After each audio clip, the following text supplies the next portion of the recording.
The reason you haven't left yet probably sounds, to you, like financial prudence. 15 years. A salary it took a decade to build. A pension that's finally starting to mean something.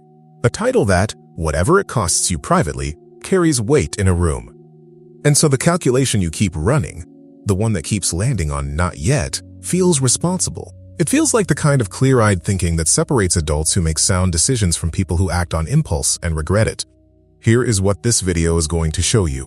That calculation, the one built on everything you've invested, is not a financial argument. It has the shape of one, it uses the language of one, but underneath the numbers, something else entirely is operating. It has a name. And once you have the name, the hold it has on you starts to change. That's the promise of the next 15 minutes. In 1985, two researchers, Richard Thaler and Daniel Kahneman, both of whom would eventually win Nobel Prizes for this body of work, began documenting a pattern in human decision-making that turned out to be nearly universal. They called it the sunk cost fallacy. The mechanics are straightforward. A sunk cost is any investment, money, time, energy, identity, that has already been made and cannot be recovered. It is, by definition, gone. And the rational thing to do, the thing every economics textbook agrees on, is to exclude it entirely from future decisions. What you spent yesterday has no bearing on what you should do tomorrow. The only relevant question is, what does the next choice cost, and what does it produce? Here is where the fallacy enters. Human beings do not actually make decisions that way. What the research consistently shows is that the more we've invested in something, the more time, the more years, the more of ourselves, the harder it becomes to walk away from it, even when walking away is clearly the better forward decision. We don't want to feel like we wasted it. We don't want the investment to have been for nothing. And so we stay. Not because staying produces better outcomes going forward, but because leaving feels like a verdict on everything we already spent. That pattern shows up in financial decisions, in relationships, in medical choices, and it shows up with particular force and particular cruelty in careers. Because in careers, unlike restaurant meals or failed projects, the investment doesn't just involve money. It involves time, relationships, reputation, and, most importantly, the gradual construction of a professional self, which is where the sunk cost fallacy in a career becomes something harder than its textbook version, something that requires a different kind of understanding to dismantle. Most explanations of sunk cost stop at the financial version. And if the financial version were all that was operating here, this would be a simpler problem. You'd run the numbers, see that the past money is gone regardless, and make the forward decision rationally. But that's not what's actually happening for most people in this position, because the investment that's hardest to walk away from isn't the salary progression. It isn't the pension contributions or the years of accrued leave. It's the person you became while you were building it. 15 years in a role doesn't just produce a work history. It produces an identity, a way of introducing yourself, a set of relationships where you are known as a specific kind of person, a professional reputation that, whatever you think privately of the work, is real in the world.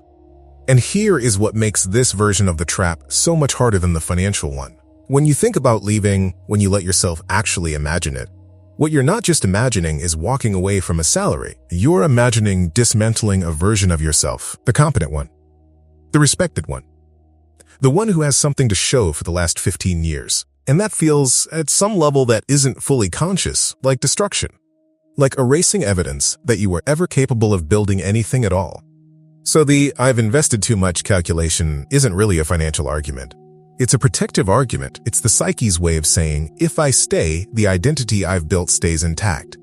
If I leave, I don't know who I am on the other side. That is the real sunk cost trap in a career.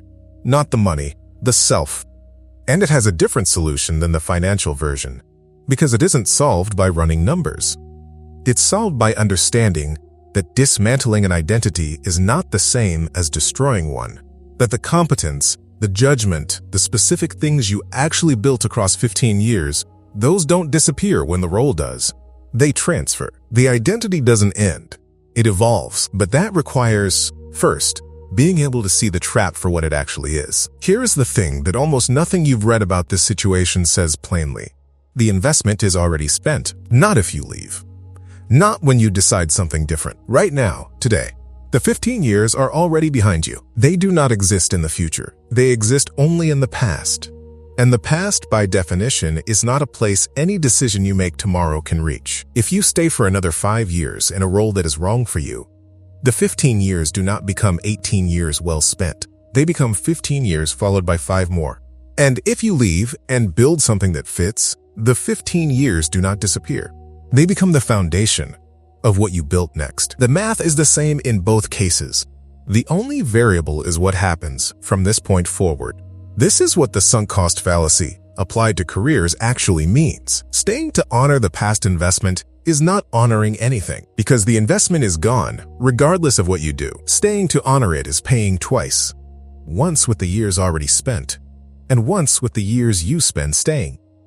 And here is what I want to offer about the years of staying. The reason you haven't moved, the reason the calculation kept landing on not yet, year after year, is not that you lack the courage to see this clearly. It is that sunk cost bias is a documented, near-universal cognitive pattern. The smarter you are about what you've built, the more invested your identity in what those years produced, the stronger the pull to protect it by staying. This is not a character flaw. It is a mechanism. Research on sunk cost bias consistently shows that the intensity of the effect scales directly with the size of the investment. 15 years produces more pull than 5. A professional identity produces more pull than a financial one. The people most likely to be held in place by sunk cost thinking are not the impulsive ones. They are the thoughtful ones. The ones who built something real and know it. The ones for whom staying felt, for a long time, like the responsible thing to do. The mechanism has a name now. And named things are navigable in ways that unnamed things are not. You were not failing to act on what you knew. You were caught in something specific, documented, and entirely human. That is not the same thing. Not even close. The video you just watched names the mechanism, but naming it is the beginning, not the end. The deeper work, separating who you actually are from the identity that accumulated around a role you've outgrown, takes more than a single reframe. There's a structured resource in the description built specifically for that work. It's a journaling system designed to help you reconstruct your professional self-narrative on your own terms, not your titles. If that layer of this feels relevant, the link is waiting below. So what does it actually look like to make a forward decision? A genuinely forward one, after years of making backward-looking ones. It starts with replacing the question. The question you've probably been running is something like, can I afford to walk away from everything I've built? That question, now that you can see it clearly, is a sunk cost question. It's looking at the past and asking whether the future can justify it. The forward question sounds different. It sounds like, what does the next decade cost me if I stay? And what does it cost me if I don't? That is the only calculation with any real relevance to a decision made today, not what the last 15 years produced. What the next 15 will. And here is what that calculation tends to produce, for people who actually run it honestly. Staying has costs that compound quietly. The erosion of professional self-image that accelerates, not slows, the longer misalignment continues. The AI displacement timeline that shortens the window between this role feels wrong and quote, this role no longer exists.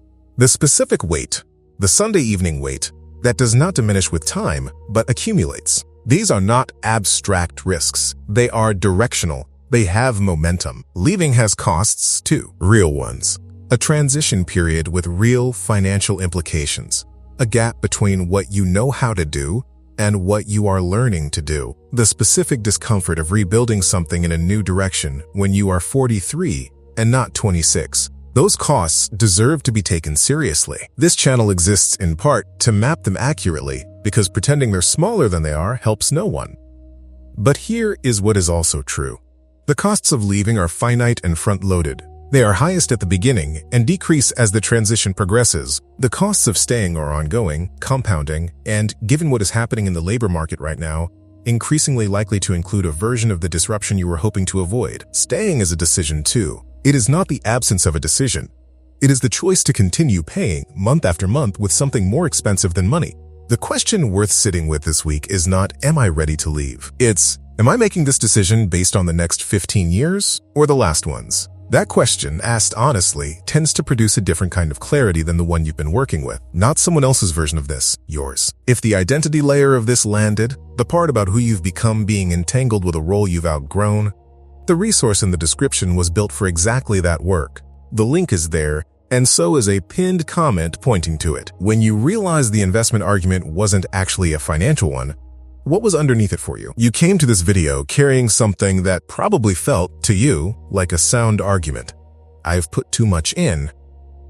I can't walk away from that. It had the texture of prudence, of clear-eyed adult thinking, of not being the kind of person who abandons what they've built on a feeling. What it actually was, and what has a name now, is one of the most documented, most studied, most human cognitive patterns in the behavioral economics literature. Sunk cost bias does not target the weak or the impulsive.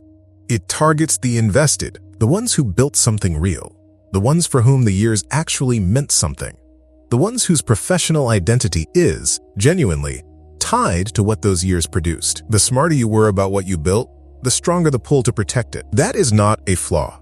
That is the mechanism. And the mechanism has a name now, which means it is no longer invisible, which means it can no longer operate the way it has been unexamined, unnamed, disguised as financial logic.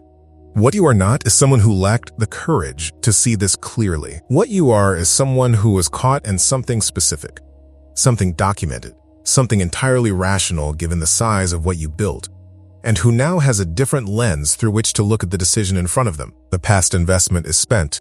It was always going to be spent. The only question that has ever belonged to the future is, what does the next chapter cost, and what does it produce? That question belongs to you now, not the 15 years, not the identity you accumulated around a role that stopped fitting. The next decision, made forward, based on what is actually ahead. You are not someone who can't leave. You are someone who was holding a calculation that was never doing what you thought it was, and who now knows the difference. That is not nothing. That is, in fact, exactly where this begins. Not someone else's version of this, yours.